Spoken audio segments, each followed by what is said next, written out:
Okay, today we start the last chapter of the third quarter. Anybody gets this? Nobody in period 6 then. Huh?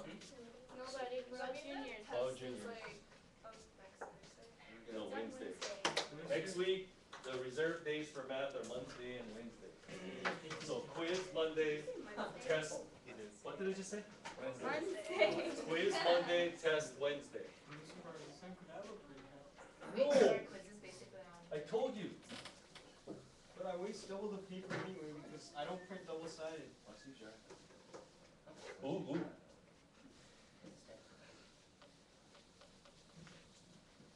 Then we just take away your iPad.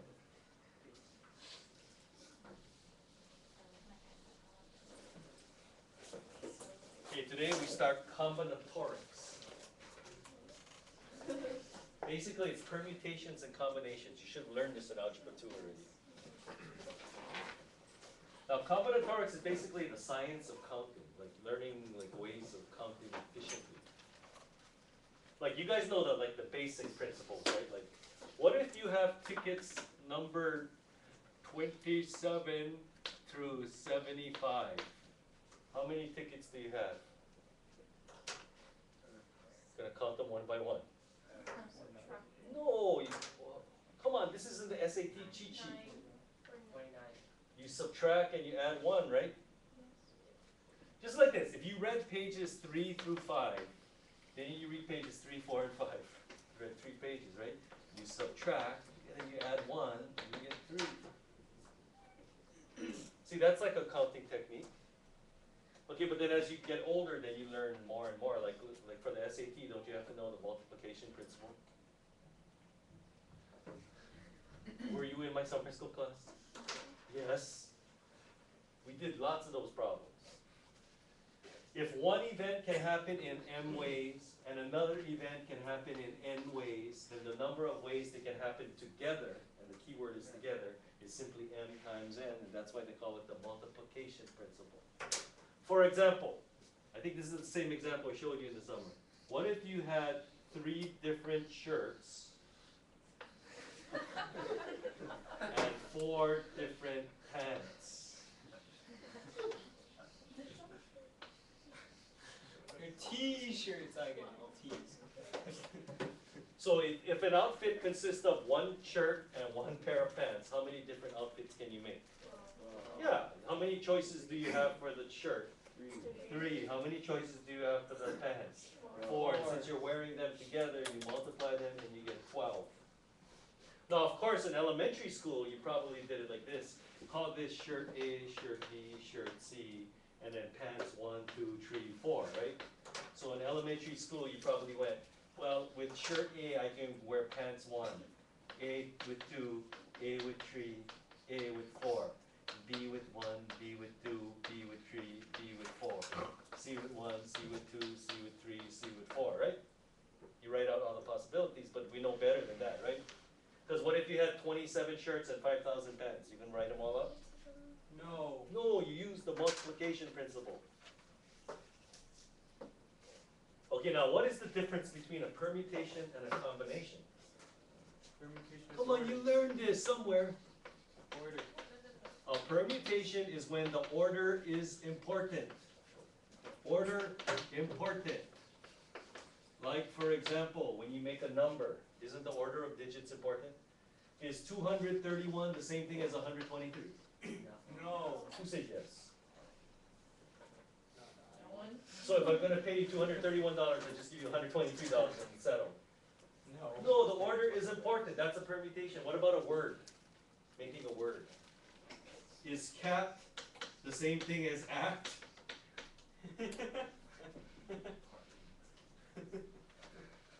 What? Is park the same thing as crap? What were you thinking, Mark? Is park the same thing as crap? Yeah, you don't have to answer that. But yes, the order is important, so that's a permutation. So that's like the most common ones, right? When you form a number or you form a word. And when we do permutations, when we say a word is simply just an arrangement of letters now. Not real English words. know what I'm talking about? It's just an arrangement of letters. In fact, that's the definition of a permutation. It's an arrangement of objects. So anytime you're arranging something, it's a permutation. And a combination is when the order is not important. Order not important. For example, the ones you see in most textbooks. Making a committee. Like if you have a committee of 4 people, does it matter who's on the committee first, second, third, fourth? No. What's another one? Cards. Like when you play poker, does it matter what order the cards are in? No. No, I mean you might put them in a certain order, but when you lay it down on the table, it doesn't matter what order it's in, right? So the order doesn't matter because of the combination. Okay, so here we go. Let's erase this. Let's say you have 5 people. Alfredo, Bernardo, Carlos, Diego, and Eduardo. How many ways can I arrange them in a row of 5 seats? Well, if you read most textbooks, you know what they teach you? This is what they teach you. It's the permutation of 5 objects taken 5 at a time. Have you seen this notation before? Yeah, your book last year. In fact, I would say most Algebra 2 textbooks will have this in it. It's the permutation of 5 things taken 5 at a time. Now, the definition of NPR is equal to n factorial over, anybody? R factorial. Wait, is that right? No, that's not right. It's n minus r factorial. It's talking about. Now, before we even go any further, does everybody understand factorial? Because that's basically what we're going to do in this chapter. So, for example, 4 factorial means 4 times 3 times 2 times 1, which of course is 24. And it's going to pay to know your factorial numbers now. Just like your square numbers, everybody should know your square numbers up to 25, right? Cube numbers you should know up to 10. Powers of 2 you should know up to 10, right? Like 2 to the 10. 1020. See? Comes up all the time. So it just came up now. And then factorials too, you should know 10 factorial. You should know your factorials up to 10. 3,628,800. 800. That's 10 factorial. Come on, it's this. What about 0 factorial? It's 1. How do you know? Because it says so on the notes. Who has the notes on? Some people don't even have, you guys got, what do you call these things? You guys got iPads, you got the notes on them, you don't even open it to it. Can you guys write on it? No. Yeah, if you open it, I add them. But you cannot. I think we're 10% You down. can open it as a web page. Or you have to download it.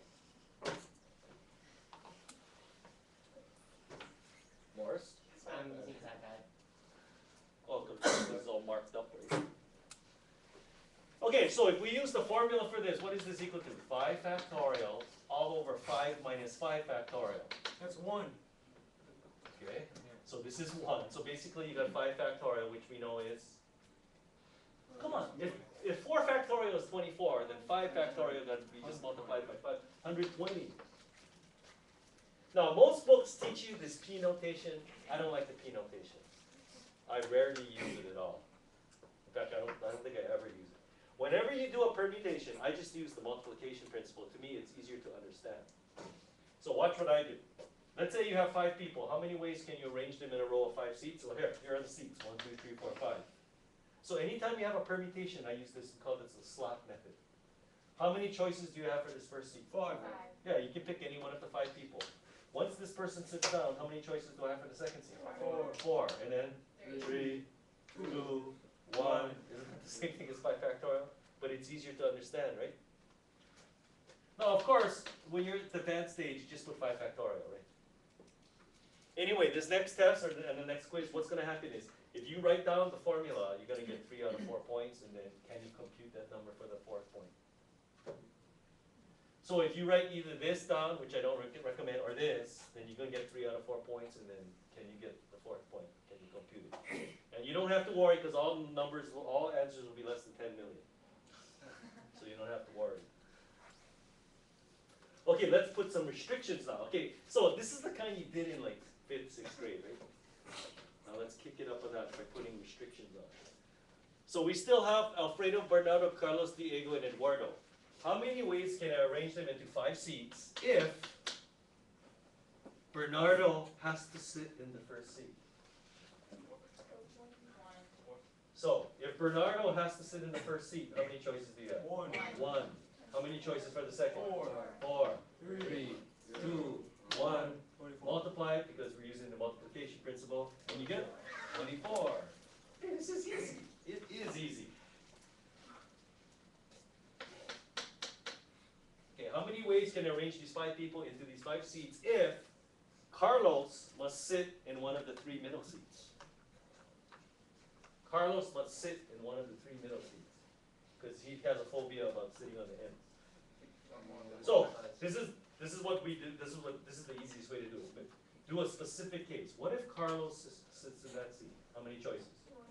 1. And then how many choices for this? 4, 3, 2, 1. But is that the only case where Carlos can be in one of the 3 middle seats? No, he could have been in this one or now. So how many cases are there? 3. So instead of writing down 3 separate cases and then adding them up, why not just multiply by 3?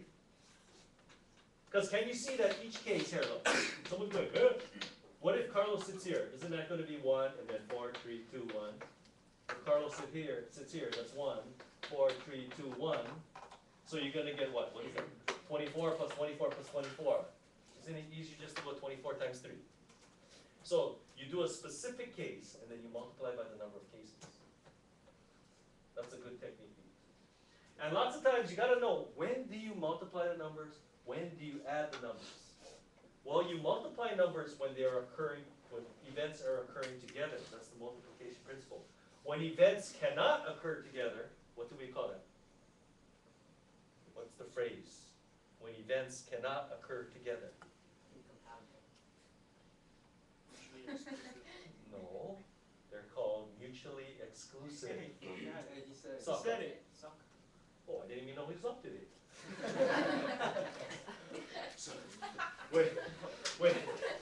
So, when events cannot occur together, we call them mutually exclusive. That's when you add.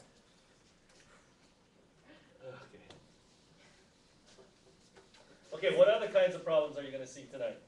So basically tonight is just permutations, and you can use the multiplication principle. But you got to remember, you only use the multiplication principle when it's a permutation. Okay, here we go. How many 3-digit whole numbers are there? No! How many 3-digit whole numbers are there? Well, one way is you could just count it the old-fashioned way. What's the smallest 3-digit number? 100. You guys know what a 3-digit number is? It has 3 digits. What's the biggest 3-digit number? 999. So how many numbers are there? A lot. You subtract and you add 1. We just talked about that. That's 2nd grade math. Subtract and add 1. We cannot subtract 100? What? Okay, here. If you have tickets numbered from there to there, how many tickets do you have? You subtract and you add 1. 900. It really took us that long? Okay, that's one way to do it. Another way is to use the multiplication principle. I'm thinking of a 3-digit number. It's a permutation, right, when you have a number. How many choices do I have for the first digit? 9, because 0 cannot be the first digit of a 3-digit number, right? Because if 0 was the first digit, then it would be a 2-digit number. You only have 9 choices for the first digit. First of all, some of you don't even know what a digit is. Here are the digits. 0, 1, 2, 3, 4, 5, 6, 7, 8, 9. These are the digits. You know why? Do you know why some people call fingers digits? Because you There's 10 of them. These are your digits. Oh my gosh, people. We got to go back to elementary. Okay, how many choices do I have for the second digit? 10, because now you can use 0, right? Like 502. So you got 10 choices. What about the third one? 10. Multiply them together, 900. Either way, you get 900. Marcy? Going like this. Multiply. Well, you guys think you're good, yeah? Yeah. Okay. How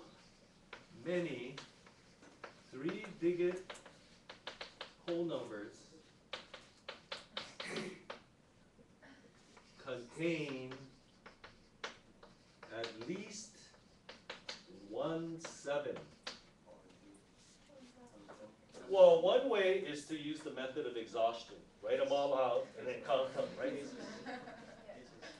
Yeah.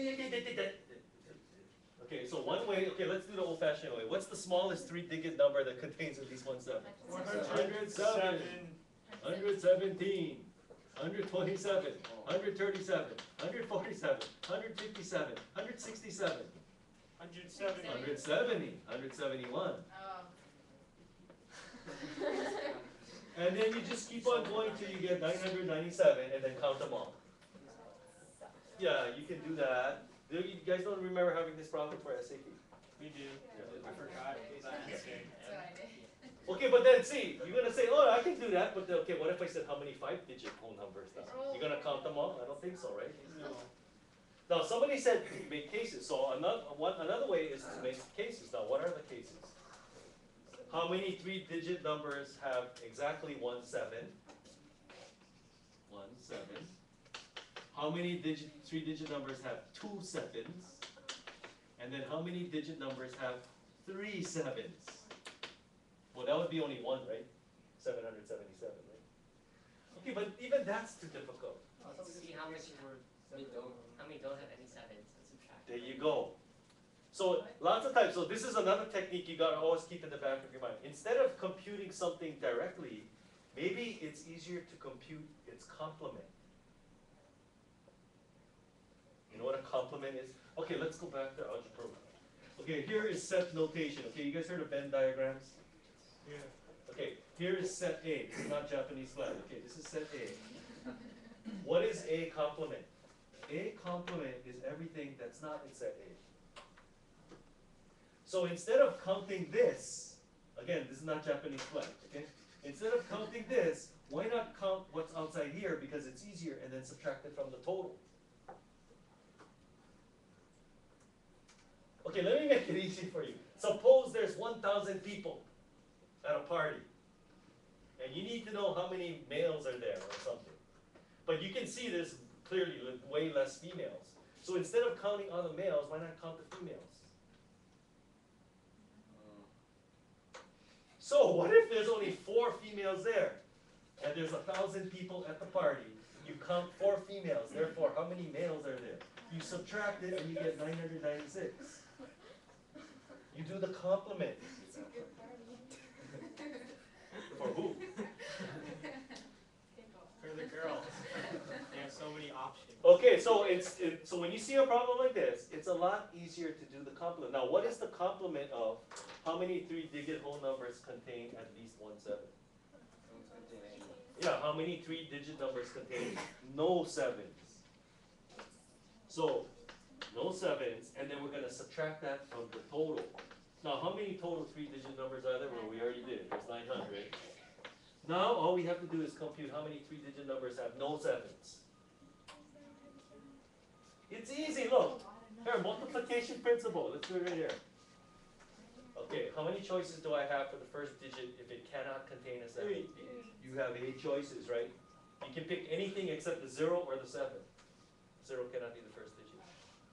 Okay, how many choices do I have for the second digit? 9. Anything except the 7, because 0 can't be the second digit. And then what about the third digit? 9.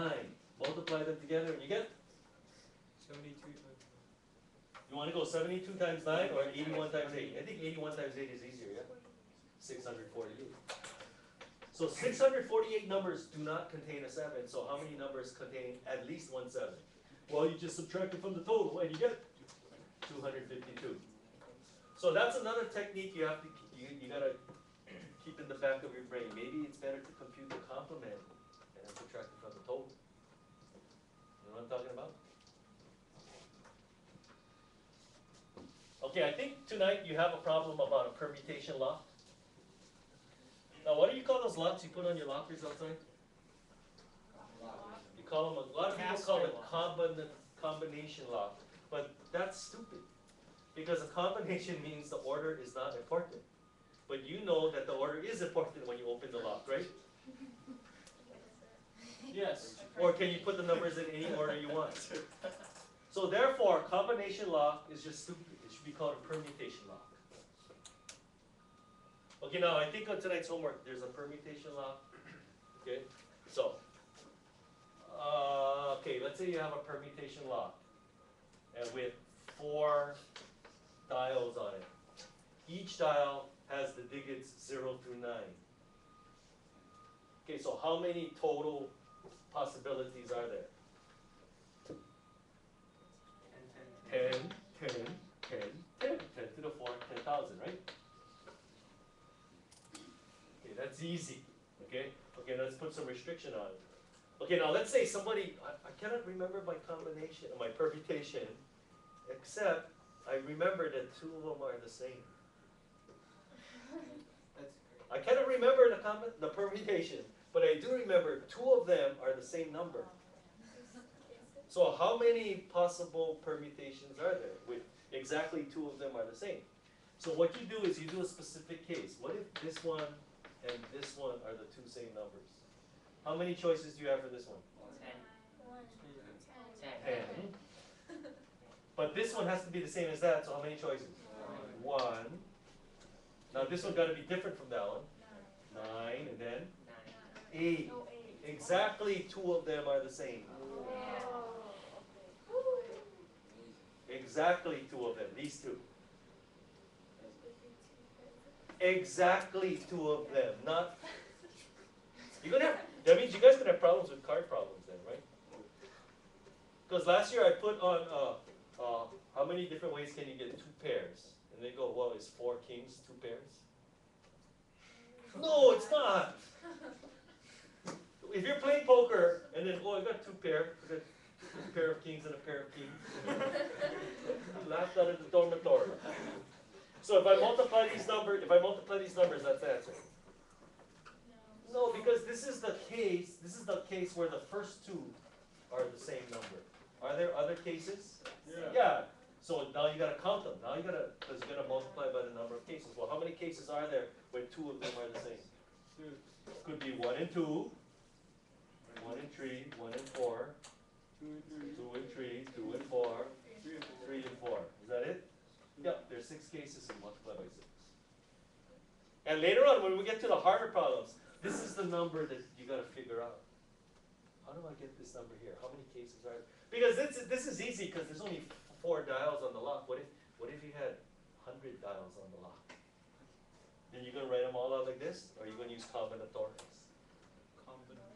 That's right. So right now it's going to be easy. You can count it by hand. Okay, here, let's do some basic ones. License plate. License plate in the state of Hawaii for passenger cars. What's the rule? No I's or ones. You have 3 letters followed by 3 digits, right? So, theoretically, how many possible license plates are there? 26. 26. Wait. Can you repeat letters in a license plate? Yes, you can have A if you wanted to, right? So 26. And what about the digits? Can the digits repeat? Of course they can, right? It could be 666 or whatever, right? 10, 10, 10. You multiply that out. You can have like. Maybe less than 7 too. What? You can have You can have like a 6 or 6. Okay, but that's a vanity plate. Yeah, this is just regular. Yeah, but see, theoretically, this is what it is, but in real life, it's not because no, that's for trucks, right? They put the numbers first and the letters second. But then they also take out the ones where they're bad words, right? Do you ever notice that there's not ASS? I saw one. Not that. One Seinfeld had, right? Did you watch that Seinfeld episode? No, Ass Man. There was a proctologist, and his license plate was Ass Man. Oh. You heard of Seinfeld? Yeah. Now, of course, what can you do? Because, of course, in Hawaii, what's the population of Hawaii? 1.2 million? Yeah. Yeah, but then when you go to California, there's way more people, right? So what do they do? Yeah, so there's 7, yeah? Is it 4 letters and 3 digits? Who knows? See, then they'll multiplication factor 26. And you know what you could do to make it even more? Make them all letters. Because then it would be 26, 96, all of them 26 instead of 10, 10, 10. And then you know what you can do to make it even more, like YouTube? make uppercase and lowercase letters. Right, because then it'll be 52, 52, 52. But then the L will look like the I.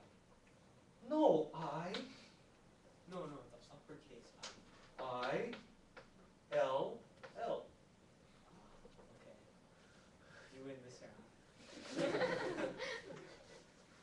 Do you guys ever notice on YouTube the thing that when they put the thing it's all uppercase, lowercase like that, so you just have more possibilities that way. So tonight's homework should be easy. Then tomorrow we're gonna do combinations.